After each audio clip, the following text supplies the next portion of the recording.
ఈరోజు మనము మిర్చి బజ్జీ వేసుకుందాం. ముందుగా మిరపకాయలను ఈ విధంగా ఇలాగా చీల్చి గింజలు లేకుండా తీసి పెట్టుకోవాలి. తర్వాత దీంట్లో ఉప్పు వేసి ఇలాగా పెట్టుకుంటే చేదు రాకుండా తినేటప్పుడు బాగుంటాయి.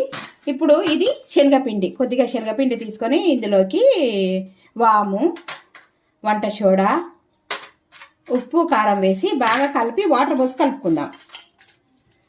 చూడండి, తడుపుకోవాలి. ఇప్పుడు చూడండి, స్టవ్ మీద ఆయిల్ పెట్టి వేడి చేసుకోవాలి.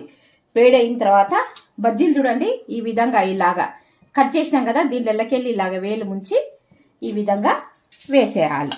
అన్ని బజ్జీలు ఇలాగే వేసుకుందాం. చూడండి, బజ్జీలను ఈ విధంగా అన్ని తిప్పి కాల్చుకోవాలి.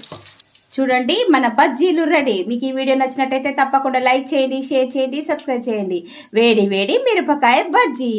Thank you for watching. Please subscribe. ఎలా ఉందండి?